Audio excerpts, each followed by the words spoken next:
आदाब। मैं हूं सफदर रिजवी। आप देख रहे हैं लाइव एक्सप्रेस चैनल। आपसे गुजारिश है कि इस चैनल को सब्सक्राइब करें, लाइक करें, शेयर करें और कमेंट करें। अब देखें एक अहम खबर। वक्फ की जगहों को लेकर लूट चल रही है और ये लूट आज पहले दिन नहीं बल्कि पिछले 2 साल से हो रही है और इसका खुलासा बहुत ही अच्छी तरह से मौलाना कल्बे जवाद के सहयोगी और उनकी गैंग के सदस्य बहादुर अब्बास ने किया है। उन्होंने सबूत भी दिखाए हैं और उस कागज़ भी पेश किए हैं। उनकी बातों से ये साफ हो गया है कि वक्फ की जायदाद बेचने का सिलसिला अली जैदी के वक्फ बोर्ड में अध्यक्ष बनने के बाद से ही शुरू हो गया और ये भी साफ हो गया है कि वक्फ बचाओ आंदोलन के मुखिया कहे जाने वाले मौलाना कल्बे जवाद और उनका दलाल शमील बावर्ची, जो जोरों शोर से ये कहता है कि वो वक्फ बचाता रहा है या वो वक्फ बचाने के लिए हमेशा आगे रहेगा। 2 साल के कार्यकाल में जिस तरह से वक्फ के साथ लूट हुई है उसे बहादुर अब्बास ने नंगा कर दिया है और इन लोगों के चेहरे से नकाब उतार के फेंक दी है।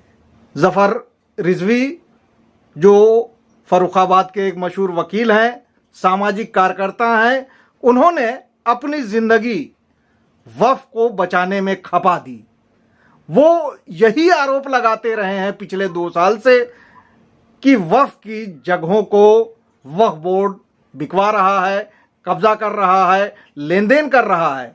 उनकी बातों को सीरियसली नहीं लिया जा रहा था, लेकिन बहादुर अब्बास ने जो खुलासा किया है उसके बाद उनकी बातें सच्ची नहीं, 100% नहीं बल्कि 200% सही लगने लगी हैं। आज हमारे साथ बातचीत के लिए बेबाक बोलने वाले, बेधड़क बोलने वाले और निडर होकर उस पर रोशनी डालने वाले जफर रिजवी एडवोकेट हैं। हम चाहेंगे कि जफर रिजवी एडवोकेट फर्रुखाबाद में जिन वक्फ को बर्बाद किया गया है चेयरमैन अली जैदी के वक्त में, उसकी तफसील बताएं और इस बात पर रोशनी डालें कि वक्फ बोर्ड का कामकाज कैसे सुधर सकता है। जी जफर साहब, काजी साहब। बिस्मिल्लाहिर्रहमानिर्रहीम। ये कल तक यही गुलशन था, सयाद थी, बिजली भी, दुनिया ही बदल दी है तामीर नशेमन ने।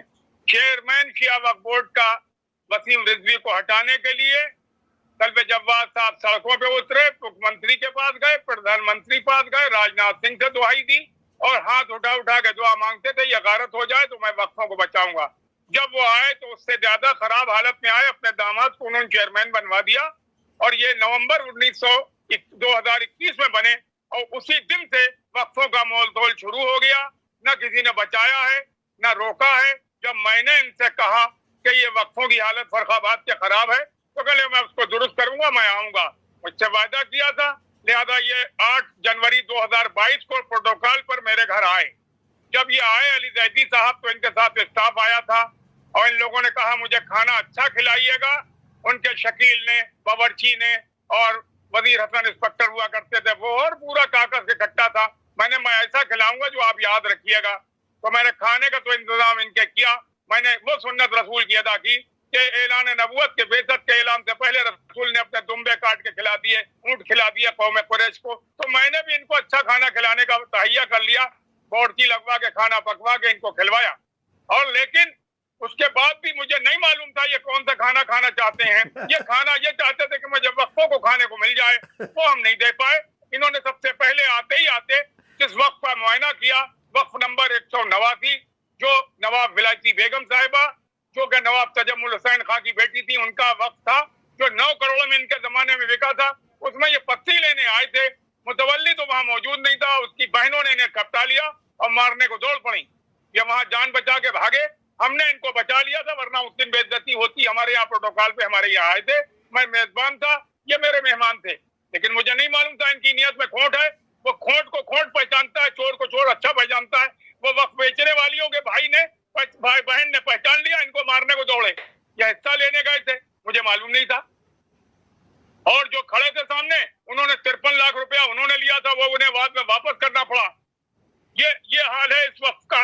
और ये हमारे चेयरमैन हैं। हमारे यहाँ 176 नंबर वक्फ है, हमारा 176 है, वो इन्होंने बिकवा दिया। और वो नवाब सुल्तान दूल्हा का वक्फ है 1902 का।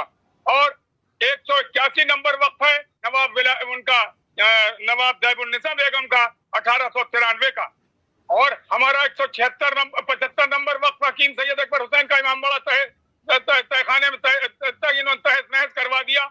और मनोज अग्रवाल पूर्व एमएलसी बसपा से इन्होंने 2 करोड़ रुपया ले लिया।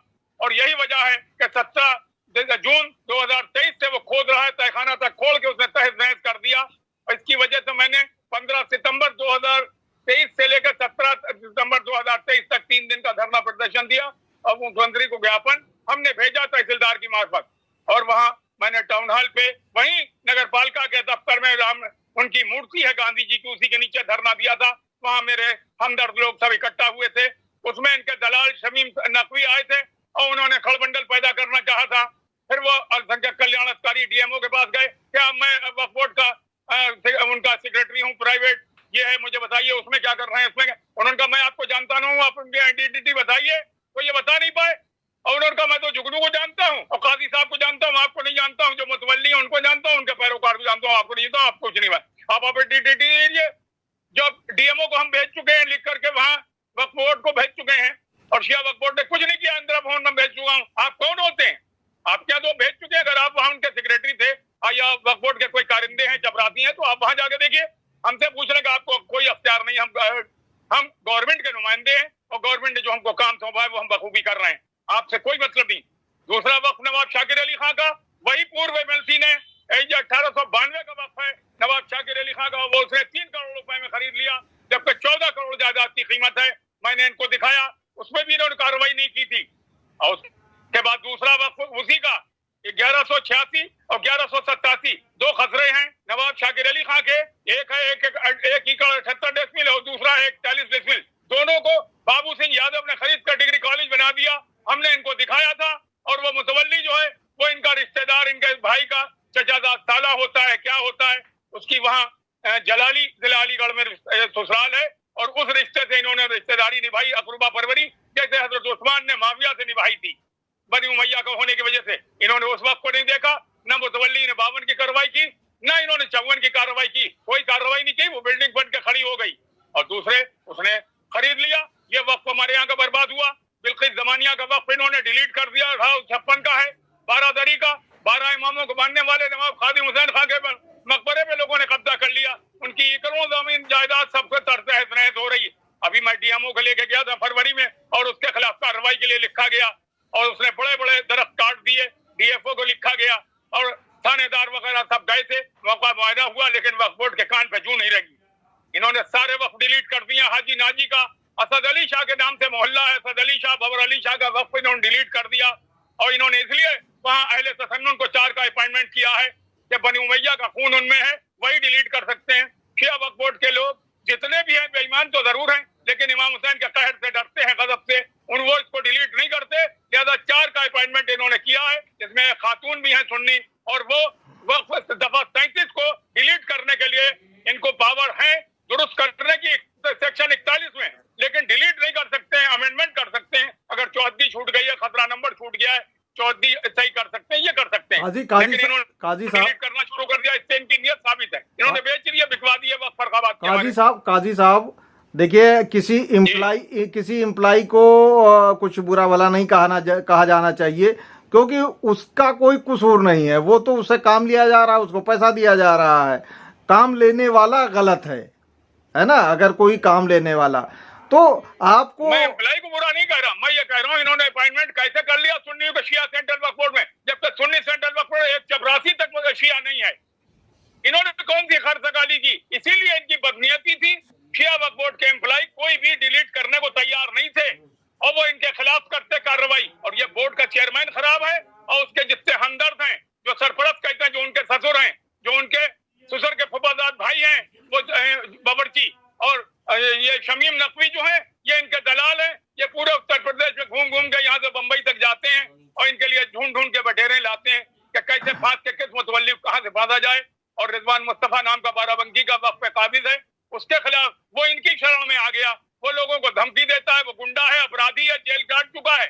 इनके पास अपराधियों का गैंग है और हुसैनी टाइगर के नाम से इन्होंने गुंडों का एक जमात बना ली है, जिसके जरिए हुकूमत पर दबाव बनाते हैं। हुकूमत ये समझती है शायद इनके पास वोट है, इसलिए इनके खिलाफ कार्रवाई नहीं हो पाती है और ये झुंड बना करके इकट्ठा गलत सलत प्रोपेगेंडे करते रहते हैं। रोज वीडियो डालते हैं, कभी व्हाट्सएप पे डालते हैं, कभी कुछ करते हैं।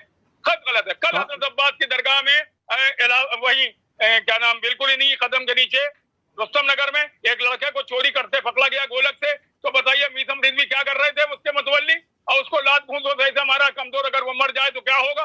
अभी सादतगंज थाने को कार्रवाई करना चाहिए था, इन्होंने कुछ नहीं किया और ना ये कर रहे हैं। अब बताइए, जब ये लूट मचा है, बड़े बड़े वक्फों को बेच रहे हैं, अगर उसने गोलक में से 150 रुपए निकाल लिए तो गोलक की निगरानी किसको करना चाहिए? मुतवल्ली को करना चाहिए या मुझे करना चाहिए? ये अभी कल की बात है, रुस्तम नगर दरगाह में आपके हजरत अब्बास की दरगाह में एक चोर को, लड़के को पकड़ लिया। बहुत कमजोर। काजी साहब देखिए, आपने फर्रुखाबाद के वक्फ के साथ जो बर्बादी की है, लूट की है, उसको आपने बखूबी बताया। इसके अलावा देश यानी उत्तर प्रदेश के बहुत से हिस्सों में वक्फ के साथ बर्बादी की गई है और ऐसा लगता है कि शायद बहुत ही भोले भाले बेचारे हमारे चेयरमैन वक्फ बोर्ड के अली जैदी हैं। क्या आपको नहीं लगता कि उनको कानून की जानकारी नहीं है, इसलिए उनको लोग बेवकूफ़ बना रहे हैं? क्योंकि एक वकील जिससे उन्होंने ओपिनियन ली, बहादुर अब्बास का कहना है कि उसने चेयरमैन को बेवकूफ़ बनाया गलत ओपिनियन देके। तो आप किस नतीजे पे पहुंचते हैं कि चेयरमैन जो अली जैदी हैं वो भोले भाले हैं, बेवकूफ़ टाइप के हैं, या उनको कानून की जानकारी है, वो जानबूझ के सब गड़बड़ कर रहे हैं? उनको जानकारी सिर्फ मकान की बिल्डिंग बनाने की, मरम्मत करने की, जैसे एक मजदूर को होती है। वो कभी मिस्त्री हो जाता है, कभी पढ़ करके ठेकेदार हो जाता है, उन्हें कुछ नहीं सलीका है। वो तो समाज सेवी से बना दिए गए मेंबर, और मेंबर बना करके थोपे गए और उसी में 4 लोगों ने सेकंड करके ने चेयरमैन बना दिया। इन्हें कोई जानकारी नहीं है, इन्हें सिर्फ पैसे की हविस है और पैसे की हविस में ये सब कर रहे हैं। और जो कह रहे हैं बहादुर अब्बास साहब, वो भी तो फालतू इन्हीं के ससुर के हैं, वो उन्हीं की गोद में बैठे हुए हैं। अभी तक वो कहाँ थे, कहाँ वोट गए थे? 2021 में ये चेयरमैन हुए थे, जब से ये क्यों नहीं बोले? मेरठ की बहुत सी जायदादें बिक गई, करोड़ों रुपए की बार बार हो गई, 50 करोड़ इन्हें मिल गए। ऐसे ही सहारनपुर की बिक गई, कहाँ नहीं बिक रही? इन्होंने सब जगह बिकवा दी और बेची है, इन्हीं के आदमी है, और ये तो उनके ससुर के पालतू हैं। ये क्या कर पाएंगे बहादुर अब्बास? अभी तक ये कहाँ सो रहे थे जब लेन देन हो गया? ये भी चाहते थे कि जब जाति दिखे आधी आधी बांट लें, 15/1, 15/2, 15/3। ये सब क्या चीज है? सहारनपुर में भी इन्होंने अपना आदमी बनाया, कहीं दया बना दिए गए, कहीं फलाने मौलाना बना दिए गए। ये सब डकैतों का गैंग है, मुख्तलिफ तरीके से ये गैंग चल रहे हैं। यानी आप बचाने को नहीं है, ये वक्त बिकवाने को है। यानी आप ये कहना चाह रहे हैं कि मौलाना कल्बे जवाद पहले दिन से ये जान रहे थे कि अली जैदी गड़बड़ कर रहे हैं, क्योंकि कागज जो पेश किया है, लोगों को दिखाया है बहादुर अब्बास ने, उससे तो ऐसा ही लगता है कि मौलाना कल्बे जवाद की जानकारी में पहले दिन से था कि अली जैदी बेईमानी कर रहे हैं। भाई खाली बहादुर अब्बास की बात नहीं, मैं भी कल्बे जवाद को दे आया हूँ 7 दिसंबर 2021 को लिख करके, और उसके बाद भी इस दामाद ने कार्रवाई नहीं की। इसका मतलब उनकी साजिश है, चश्मपोशी कर रहे हैं या उसकी पर्दापोशी कर रहे हैं। कुछ तो है जिसकी पर्दादारी है, वरना ये उनको क्यों बचाने को, अपने दामाद को बचाने के लिए ये क्या नहीं करेंगे? ये अपनी जिल्लत या दस्तार भी, अरे क्या बताऊं, इस वक्त फरोशी में दस्तार गिर गई और इतना बड़े के वक्त एक किरदार गिर गई। इनकी दस्तार भी गिरी जा रही है, इनका किरदार भी गिरा जा रहा है। ये दामाद को बचाने के लिए और बावर्ची को आगे बढ़ाने के लिए क्या चाहते हैं? वक्फों को लूट के दुबई में होटल बना रहे हैं। क्या इनका पासपोर्ट जब्त नहीं किया जाना चाहिए? हवाला कांड के मुल्क में ये इनको नहीं खड़ा होना चाहिए? गवर्नमेंट को चाहिए सेंट्रल गवर्नमेंट के खिलाफ इंक्वायरी सेटअप करे हुए। कितना रुपया इनके पास आया, दुबई में कितना बड़ा होटल बना है जिसका ये उद्घाटन अभी करने जा रहे हैं। ये देखा जाए आय से अधिक संपत्ति इनके पास कहां से आए, ये कहां से खानदान के रईस थे, कितने बड़े जिम्मेदार थे, ये बताएं। तंजीमुल मकातिब वाले वो बताएं, वो चचा एक इनके रिश्ते के मामू है, वो बाराबंकी के वहां रहते हैं सरफराजगंज में। वो लोग कौन से रईस है? वो बेचारे ऐसे ही है, सीधे साधे मुसलमान है, नमाज रोजा करते हैं, अल्लाह से डरते हैं, ना इन्हें खौफ है समाज का और ना अल्लाह का खौफ तो है ही नहीं। समाज से डरते नहीं, इनके पास गुंडे लफंगे इकट्ठा हैं, वही इनके हमदर्द है, वही इनके सिक्योरिटी गार्ड है, शायद वही उन्हें जहन्नुम में ले जाने को काफी है। जफर साहब, एक बात और कही जाती है कि अली जैदी तो बहुत ही ईमानदारी से, बहुत ही साफ सुथरा काम करना चाहते थे, लेकिन मौलाना जवाद और शमील बाबरची आड़े आ रहा, इसलिए वो काम नहीं कर पाए, क्योंकि ज्यादा हिस्सा तो इन दोनों को मिलता है। एक बड़ा हिस्सा शमील बाबरची के पास जाता है, उसके बाद कुछ अली जैदी के पास और कुछ मौलाना के पास। ये आरोप लगाया जा रहा है, आपने भी सुना है। सोसाइटी है, वक्फों को लूटने के लिए कोऑपरेटिव गैंग है, जिसमें अली जैदी, कल्बे जवाद, बाबरची और शमील शमसी और ये आपके रिजवान मुस्तफा, शमीम नकवी, ईटीसी, ये सब, और काकस है जिसमें पैकर है जो इनके भाई का चचाजाद साला है, अभी उसकी एक तलाक हुई, दूसरी शादी इन लोगों ने करवा दी। अब जहां से चाहते हैं वहां से घेरते खाते हैं, क्या बताएं अब हम किस किस को गिनाएं। ये अमेठी की करबला भी की तो इन्होंने क्या उखाड़ के इकट्ठा करा, क्या इन्होंने बचाया? न कल्बे जवाद ने बचाया, ना इन्होंने बचाया। थोड़ा बहुत फैजी काम करने गए थे, उनको भी धमका दिया, बावर्ची ने गालियां दी तो वो रोने लगे, वो उधर मुंह करके खड़े नहीं होने। तो आप ये बताइए, कहानी भी कि अमेठी करबला का गड़बड़ हुआ, हजूर वाली मस्जिद का हुआ, कहां नहीं हुआ? अरे लखनऊ में जाने कितने औकाफ, सिद्दीनाबाद का कब्जा बावर्ची के पास है, और इतना पैदा किया, कहीं वक्फ बोर्ड में दर्ज कराया उसने आमदनी को 7% जमा करके 93% खुद खर्च करे, बताए तो कोई अकाउंट खोला उसने? कुछ नहीं। वो 20 पहियों के ट्रक ले रहा है, लोगों को जलील कर रहा है, कहीं कुछ कर रहा है और गलत वीडियो डाल देता है। जैसे शराब के एडवर्टीजमेंट में फ्रेंच कट एक आता है, वही कार्टून, उसकी सूरत वही दिखाई पड़ती है जो शराब के मोनोग्राम पे लगा हुआ है, अंग्रेजी शराब की बोतलों पे होता है, वो तो सूरत उसकी है। अब सीरत आपको दिखाई पड़ रही है, अल्लाह जाने हशर क्या होगा कयामत में, जब दुनिया में ये दिख रहा है। तो वजह कहे जिसे आलम उसे वजह कहो, कहिए न जबान खल्क को नक्कार खुदा समझिए, कहिए। अब जबान खल्क तो ये कह रही ये बेईमान है, चोर है, अब नक्कार खुदा तो यही है, तो अब कौन इनको पारसा कह देगा? क्या ये इनकी मगफरत के जिम्मेदार कल्बे जवाद है? पहले अपनी मगफरत करा लें, जफर साहब, बख्शिश करवा लें, फिर इनकी कागज की कराएं। जफर साहब, अब जबकि उनके ही आदमी बहादुर अब्बास तो उनके आदमी है, क्योंकि बहादुर अब्बास शाह मर्दा करबला में एडवाइजर हैं, परमानेंट एडवाइजर, और मौलाना कल्बे जवाद चीफ पैटर्न है परमानेंट। अब जबकि बहादुर अब्बास ने जो बात कही है वो ऑथेंटिक मानी जानी चाहिए, क्योंकि बहादुर ऐसे मौलाना के ऊपर, जहां मौलाना खुद कटघरे में खड़े हो रहे हों, तो ऐसा नहीं करेंगे गलत बात कह के, उसे ऑथेंटिक मान लिया जाए। तो क्या ये सवाल पूरी कौम को नहीं पूछना चाहिए मौलाना कल्बे जवाद से कि उन्होंने कौन से वक्त को बचाया? क्योंकि 21 रमज़ान की मजलिस में वो कहते हैं कि मैं खिदमतगार हूं और कौम की खिदमत करता रहूंगा। तो क्या वो कौम की खिदमत कौम की जगहों को बर्बाद करवाने के रूप में करेंगे? हाँ, बस यही है, उन्हें साबरी पाल लिया है, आमिर साबरी, जो हमारे यहाँ से निकला हुआ है। सप्पू खां का लड़का, सप्पू खां थे, वो चोरी और कत्ल में फंस गए थे, तो भाग गए थे लखनऊ, वहां से एक औरत है, उनसे वो पैदा है, और वो अपने को कारी कहता है, हाफिज कहता है, जबकि वो नाजरा तक उसका नहीं, हाफिज फारूक ने उसे भगा दिया था। उसने कोई फर्जी चैनल चलाया, उस पर ये इंटरव्यू दे रहे थे, और वो कह रहा जनाब ने ये करा, सत्तुल उलमा ने ये बचाया है। अभी पिछले हफ्ते उसने जारी किया है, गंजा साहब वो, और वो बिल्कुल वही काम कर रहा है जो अबुल आस ने माफिया के लिए किया था, वही वो कल्बे जवाद के लिए कर रहा है। और कल्बे जवाद ने एक जवार नाम का और मौलवी है, वो यहाँ का है। जफर साहब, आप जो मैंने सवाल पूछा उस पे आप रोशनी डालिए कि क्या कौम को मौलाना कल्बे जवाद से ये नहीं पूछना चाहिए कि आप क्यों खामोश हैं, जबकि अब सारी पोल खुल चुकी है कि किस अली जैदी किस तरह से बेईमानी कर रहे हैं, उन्होंने किस तरह से वक्फ की जायदाद को बेचा है, किस तरह से वक्फ की जायदाद को डिलीट किया है, उनको शुरू से आखिर तक आज तक सारी जानकारी है। तो वो क्यों मुंह में अपने दही जमाए हुए हैं, क्यों नहीं बोल रहे हैं? क्या अगर उनकी अली जैदी की जगह अगर वसीम होते तो क्या ऐसे खामोश रहते? और खामोश उनके रहने क्या वजह है? हाँ, नहीं रहते, कपड़े फाड़ते घूमते। ये तो बिल्कुल वो हो गया जैसे बनी उमैया के जमाने में इमाम हुसैन के कत्ल होने के बाद 1 साल तक कोई बोला ही नहीं। जब कैद से वो लोग छूटे हैं तो सन 64 में हिजरी में वो तवाबीन का गिरोह तैयार हुआ, वैसे ही कुछ होगा। ये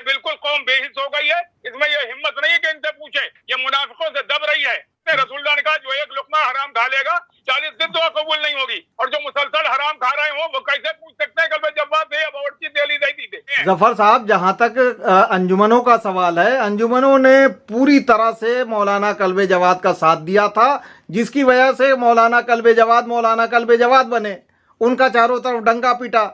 लेकिन अब अंजुमनों के हर आदमी ने अपने को पीछे कर लिया है, कोई आदमी मौलाना कल्बे जवाद के साथ नहीं है, इसकी खुल चुकी है। अब ये धरना देते हैं तो वहां कोई नहीं होता, अब ये सेमिनार करते हैं तो कोई नहीं होता। ऐसे में क्या आप लोगों की, बुद्धिजीवियों की जिम्मेदारी नहीं है कि इन्हें, जो इन्होंने गलत काम किए हैं, आप कटघरे में खड़ा करें, कोर्ट में? बिल्कुल, मैं कोर्ट ऑफ लॉ में इंशाल्लाह जाऊंगा। रमजान शरीफ खत्म हो जाए, ये रोजा साकित करना मेरे लिए नहीं ठीक है, क्योंकि मैं ज़ईफी की, मेरे 72 साल की उम्र है, मैं रोजा कदा करके रख नहीं पाऊंगा, ये तय है। इस सबके साथ रख ले जाऊंगा, रख रहा हूँ। और यहाँ कदा कर दिया रोजा तो चक्कर हो जाएगा, तो मैं रख नहीं पाऊंगा। थोड़ा सा वक्त रह गया है, अब जा करके हम कोर्ट ऑफ लॉ में खटखटाएंगे, सीओ की अपॉइंटमेंट हो जाए और इनसे हिसाब करेंगे वक्त का, कि जो औकाफ बिके हैं उसका हिसाब दें। ये बताएं कि क्यों बिके, किन वजूहात में, जब तक वक्त बिक नहीं सकता। यूनिवर्सल ट्रूथ है ये। आपसे गुजारिश है कि इस चैनल को सब्सक्राइब करें, लाइक करें, शेयर करें और कमेंट करें।